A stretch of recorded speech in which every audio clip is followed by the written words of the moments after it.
ಕದನ ವಿರಾಮ ಅನ್ನೋ ಒಂದು ಶಬ್ದ ಮತ್ತೆ ಮತ್ತೆ ಕೇಳ್ತಾ ಇದ್ದೀವಿ ನಾವು. ಆದರೆ ಕೆಲ ಕ್ಷಿಪಣಿಗಳು ಹಾರಾಟ ಮಾಡ್ತಾನೆ ಇವೆ.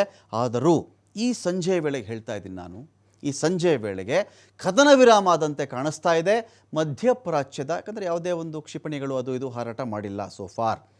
ಟ್ರಂಪ್ ಬಯಸಿದ್ದು 12 ಗಂಟೆಗಳು, ನೀವು ಸುಮ್ಮನೆ ಇದ್ಬಿಡಿ, ಯಾರು ಏನು ಮಾಡಬೇಡಿ. ಆದರೆ ಆ ಥರ ಹೇಳಿದ ಮೊದಲ ಗಂಟೆಯಲ್ಲೇ ಇಸ್ರೇಲ್ ಇದ್ಬದ್ದು ಬಾಂಬೆಲ್ಲ ಹಾಕಿಬಿಡುತ್ತೆ ಅಂದರೆ ನಾನು ಇಸ್ರೇಲ್ ವಿಚಾರದಲ್ಲೂ ಹ್ಯಾಪಿ ಆಗಿಲ್ಲ, ಇರಾನ್ ವಿಚಾರದಲ್ಲೂ ನಾನು ಹ್ಯಾಪಿ ಆಗಿಲ್ಲ. ಇದು ಮಾಡಬಾರ್ದು. ಕದನ ವಿರಾಮ ಫಾಲೋ ಮಾಡಬೇಕು. ನಾನು ಇಬ್ಬರು ವಿಚಾರದಲ್ಲೂ ನಾನು ಖುಷಿಯಿಂದ ಇಲ್ಲ ಈ ವಿಚಾರದಲ್ಲಿ ಅಂತ ಟ್ರಂಪ್ ಹೇಳ್ತಾ ಇದ್ದರು. ಮಧ್ಯಪ್ರಾಚ್ಯದ ಸಂಕಟ ಈ ಥರ ಟ್ರಂಪ್ ಬೇಸರ ಮಾಡಿಕೊಂಡ ಮೇಲೆ ಕೊನೆ ಆಗ್ತಾ ಇದೆಯಾ? ಕದನ ವಿರಾಮದ ವಿಚಾರಕ್ಕೆ ಅಮೆರಿಕದ ಟ್ರಂಪ್ ಇವರ ಒಂದು ಮಾತಿನ ಮೇರೆಗೆ, ಆ ಮಾತಿನ ದಾರಿಯಲ್ಲಿ 2 ರಾಷ್ಟ್ರಗಳು ಸಾಕ್ತಾ ಇದೆಯಾ?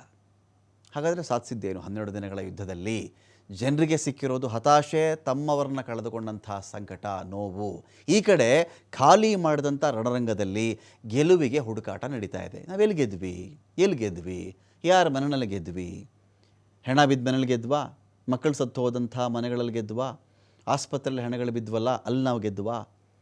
ಜನ ಸತ್ತರಲ್ಲ, ದಾರಿಯಲ್ಲಿ ಹೋಗ್ತಿದ್ದವರು ಅಲ್ಲಿ ಗೆದ್ವಾ? ನಾವು ಬಿಲ್ಡಿಂಗ್ಗಳಲ್ಲಿ ಸಾಯಿಸಿದ್ರಲ್ಲ, ಅಲ್ಲಿ ಗೆದ್ವಾ? ಗೊತ್ತಿಲ್ಲ, ಹುಡುಕ್ತಾನೇ ಇದ್ದಾರೆ ನಾವು ಗೆದ್ದಿದ್ದು ಎಲ್ಲಿ ಅಂತ. ಇದೀಗ ಇಸ್ರೇಲ್ ಇರಾನ್ ನಡುವೆ ಅಮೆರಿಕ ಕ್ರೆಡಿಟ್ ವಾರ್ಗೆ ಮುಂದಾಗ್ತಾ ಇದೆ. 12 ದಿನಗಳ ಯುದ್ಧದಲ್ಲಿ ಹಾಗಾದರೆ ಗೆದ್ದಿದ್ಯಾರು, ಸೋತಿದ್ಯಾರು? ಟ್ರಂಪ್ ಜಂಭ ಒಂದು ಕಡೆ ಇದೆ. ಇರಾನ್ನ 3 ಪರಮಾಣು ಸ್ಥಾವರಗಳನ್ನು ನಾಶ ಮಾಡಿದ್ದೇವೆ ಅಂತ ಹೇಳಿ ಟ್ರಂಪ್ ಕೊಚ್ಕೊಂಡಿದ್ದು. ಇರಾನ್ ಕತೆ ಹೇಳ್ತಾ ಇದೆ, ಇಲ್ಲಿ ಇದ್ಬದ್ದು ಯುರೇನಿಯಂನ ನಾವು ಬೇರೆ ಕಡೆ ಸಾಗಿಸ್ಬಿಟ್ಟಿದ್ವಿ ಅಷ್ಟೊತ್ತಿಗೆ ಅಂತ. ಸುಮಾರು 12 ಟ್ರಕ್ಗಳಲ್ಲಿ ಸಾಗಾಟ ಆಗಿತ್ತು. 400 kg ಅಷ್ಟೇ. ಅದು 400 kg ಅಂದರೆ 4 ಮೂಟೆ ಅಂದ್ಕೊಳ್ಳಿ. 4 ಸೆಣಬಿನ ಚೀಲದಲ್ಲಿ 4 ಮೂಟೆ ಅಂದ್ಕೊಳ್ಳಿ, 4 ಕ್ವಿಂಟಾಲ್ ಅಷ್ಟೇ ಯುರೇನಿಯಂ ಇದ್ದಿದ್ದಲ್ಲಿ. 12 ಟ್ರಕ್ಕಲ್ಲಿ ಅವ್ರು ಸಾಗಿಸಿದ್ದಾರೆ ಅಂತ ಮಾಹಿತಿ ಇದೆ. ಇರಲಿ, 12 ಟ್ರಕ್ಕನ್ನು ಬೇರೆ ಬೇರೆ ಟ್ರಕ್ ಮಾಡ್ಕೊಂಡಿರ್ತಾರೆ. ಎಲ್ಲವನ್ನು ಒಂದೇ ಟ್ರಕ್ ಹಾಕೋದು, ಆ ಒಂದೇ ಟ್ರಕ್ಕನ್ನು ಸಿಡಿಸ್ಬಿಟ್ರೆ ಎಲ್ಲ ಹಾಳಾಗ್ಬಿಡುತ್ತೆ ಅಂತ ಬೇರೆ ಬೇರೆ ಪ್ಲಾನ್ ಅವ್ರು ಮಾಡಿರಬಹುದು. ಹಾಗಾದರೆ ನಾಶ ಮಾಡಿದ್ದೇನು ಅಂತ ಗುಡ್ಡ ಅಗದು ಇಲ್ಲಿ ಕೂಡ ಸಿಗದೇ ಇರುವಷ್ಟು ಅವಮಾನ ಆಗಿದೆಯಾ ಇಲ್ಲಿ ಅಂತ? ಇಲ್ಲ ನಾವು ನಾಶ ಮಾಡಿದ್ದೀವಿ ಅಂತ ಇವ್ರು ಹೇಳ್ಕೊಳ್ತಾ ಇದ್ದಾರೆ. ಇರಲಿ, ಪರಮಾಣು ಯೋಜನೆಗಳಿಗೆ ಅಡ್ಡಿ ಉಂಟು ಮಾಡಿಬಿಟ್ಟಿದ್ದೀವಿ. ಅವ್ರದ್ದೇನು ಯೋಜನೆ ಪ್ಲಾನ್ ಮಾಡ್ಕೊಂಡಿದ್ರಲ್ಲ, ನೋಡಿ, ನೀವು ಯೋಜನೆ ಏನೇ ಮಾಡಿ ಯುರೇನಿಯಂ ಇದ್ದರೆ ಸಾಕು. ಪ್ಲಾನ್ ಇರುತ್ತೆ, ಸ್ಕೆಚ್ ಇರುತ್ತೆ, ವಿಜ್ಞಾನಿಗಳಿರ್ತಾರೆ, ಆ ಪ್ರಕಾರನೂ ಮಾಡ್ಕೊಂಡು ಹೋಗ್ತಾರೆ, ಅದು ಬೇರೆ ವಿಚಾರ.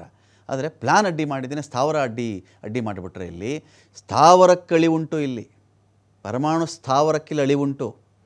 ಪರಮಾಣು ಯೋಜನೆಗಳಿಗೆ, ಪರಮಾಣು ಬಾಂಬ್ಗಳಿಗೆ ಅದಕ್ಕೇನು ಅಳಿವು ಮಾಡಿಲ್ವಲ್ಲ ಇವರು? ಪರಮಾಣು ಸ್ಥಾವರಕ್ಕೆ ಅಳಿವು ಮಾಡಿದ್ದಾರೆ ಇವರು, ನಾಶ ಮಾಡಿದ್ದಾರೆ. ಯುರೇನಿಯಮು ಅಲ್ಲೇ ಇದೆ, ಸಾಗಿಸಿದ್ದೀವಿ ಅಂತ ಅವರು ಹೇಳ್ಕೊಳ್ತಾ ಇದ್ದಾರೆ.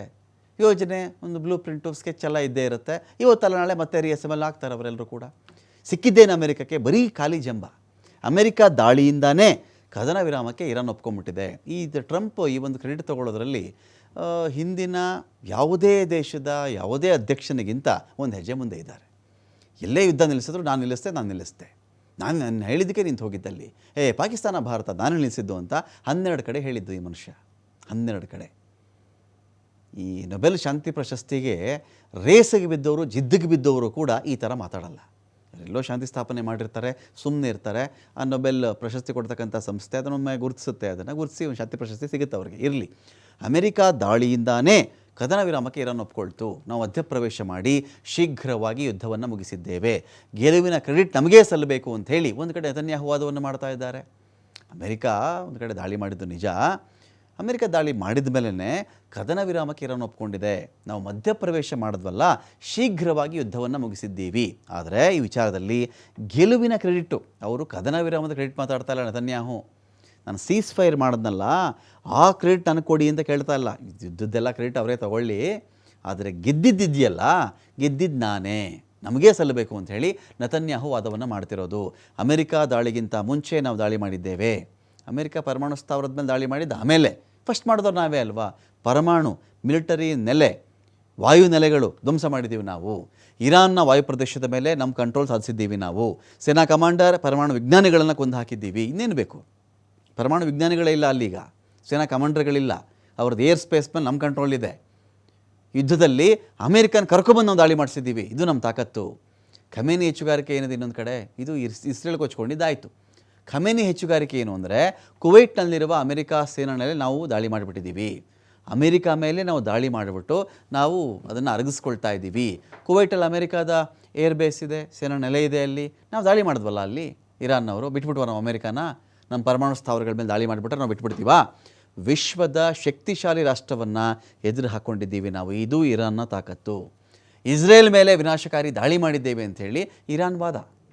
ಅತ್ಯಂತ ಕಠಿಣ ಸಂದರ್ಭದಲ್ಲಿಯೂ ಕೂಡ ದೇಶ ಸೇನೆಯನ್ನು ಮುನ್ನಡೆಸಿದ್ದೇವೆ ಅಂಥೇಳಿ ಇರಾನ್ ಹೇಳ್ಕೊಳ್ತಾ ಇದೆ. ಹಾಗಾಗಿ ಯುದ್ಧ ಭೂಮಿಯಲ್ಲಿ ಮೂವರು ಕೂಡ ಗೆದ್ದಿರೋ ಕ್ರೆಡಿಟ್ ತಗೊಳ್ಳೋಕ್ಕೆ ಇದೀಗ ರೇಸ್ಗೆ ಬಿದ್ದಿದ್ದಾರೆ. ಸತ್ತ ಆತ್ಮಗಳ ಚೀರಾಟ ಇನ್ನೂ ಕೂಡ ಇರಾನ್ ಇಸ್ರೇಲ್ನಲ್ಲಿ ಜೋರಾಗಿ ಕೇಳಿಸ್ತಾ ಇದೆ.